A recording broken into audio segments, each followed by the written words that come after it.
नमस्कार सर, मेरा नाम राजू है। अभी 2.5 लाख के ऊपर प्रोविडेंट फंड पे जो टैक्स आने लगा है, इस पे काफी सारे ऑफिसर ने मुझसे क्वेश्चन पूछा है कि राजू इसका कैलकुलेशन करके दिखाओ कि क्या इंटरेस्ट बनता है आफ्टर टैक्स। तो ये कैलकुलेशन इस तरह से है कि 1 लाख रुपए पर मंथ अगर आप डीएसओपी कटाते हैं, प्रोविडेंट फंड कटाते हैं और 15 साल तक करते हैं और 7% का एवरेज रिटर्न मैं कैलकुलेट करूं तो टोटल पैसा आप जमा करेंगे 1,80,00,000 और मेच्योरिटी वैल्यू 15 साल के बाद प्रोविडेंट फंड में बनेगा 3,18,00,000।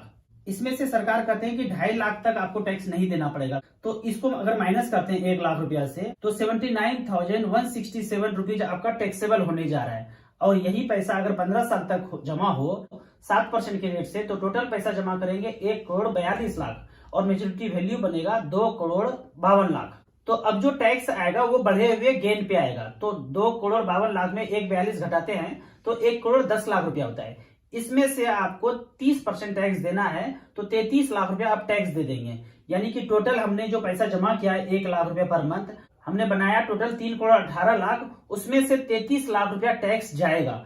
अगर 33 लाख रुपया टैक्स जाएगा तो बचेगा हमारे हाथ में कितना, 2,85,00,000। 3,18 में टोटल हमने जो जमा किया 3,18 में से 33 लाख रुपया जो टैक्स पे कर रहे हैं, 2.5 लाख से ऊपर जो पैसा जा रहा है उस 33 लाख रुपया को अगर पे किया तो 3,18 में 33 अगर माइनस करते हैं तो बचता है हमारे पास 2,85,00,000। तो अब इसको इस फार्मूला पे बिठाया जाए कि 1 लाख रुपए पर मंथ जमा किया, 15 साल तक जमा किया और हमारे पास पैसा नेट बना 2,85,00,000 आफ्टर टैक्स।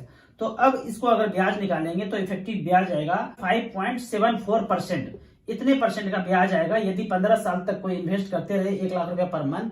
तो टोटल आफ्टर टैक्स आपको पैसा मिलने जा रहा है 2,85,00,000 यदि 7% का रेट आने वाले 15 साल तक डिलीवर हो तो आफ्टर टैक्स आपका इंटरेस्ट बनता है 5.74। आपका एक क्वेश्चन होगा कि राजू ये सीधा सीधा लाइन करके समझा देते हो और समझ में आ भी जाता है, पर ये कैलकुलेशन करते कैसे हो? इसको करने के लिए सर मैंने 6 महीने का कोर्स किया था, सीएफपी का, सर्टिफाइड फाइनेंशियल प्लानर का कोर्स किया था नेहरू प्लेस दिल्ली में। मैं आपको बताता हूँ कि ये कैलकुलेशन करते कैसे हैं। इस तरह का कैलकुलेशन करने के लिए सिंपली आपको StarSIP.in के साइट पे जाना है और बिना लॉगिन किए हुए सबसे ऊपर में प्लस माइनस का ये साइन होगा, ये कैलकुलेटर है। इसमें आप लिखेंगे अमाउंट 1 लाख रुपया, 15 साल 7%, तो टोटल जमा हुआ 1,80,00,000 रुपया। कैलकुलेटर पे लिख के ही आ जाएगा। टोटल जमा हुआ 1,80,00,000 और मेच्योरिटी वैल्यू बना 3,18,00,000। तो अब टैक्स देने के बाद मान लीजिए 2,85,00,000 रुपया बचा।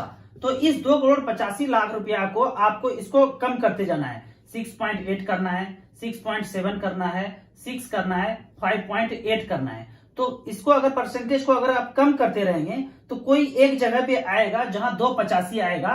टैक्स काटने के बाद जो पैसा बच रहा है ये 2,85 आ जाएगा। यदि अपने उसी 1 लाख रुपए पर मंथ को हम डीएसओपी में ना इन्वेस्ट करके इक्विटी म्यूचुअल फंड में इन्वेस्ट करें 15 साल के लिए तो टोटल मेच्योरिटी वैल्यू बनता है 5 करोड़ रुपया। इसमें से 30 लाख रुपया टैक्स के रूप में जाएगा, 10% टैक्स लगता है यहाँ पे आपको 30 लाख रुपया टैक्स जाएगा। तो टोटल आपके हाथ में आएगा टैक्स फ्री रिटर्न 4.7 करोड़। आपको इस तरह का छोटे छोटे कैलकुलेशन जानना है तो मेरे नंबर 9929641265 पे मुझे व्हाट्सएप कर सकते हैं। Thank you so much.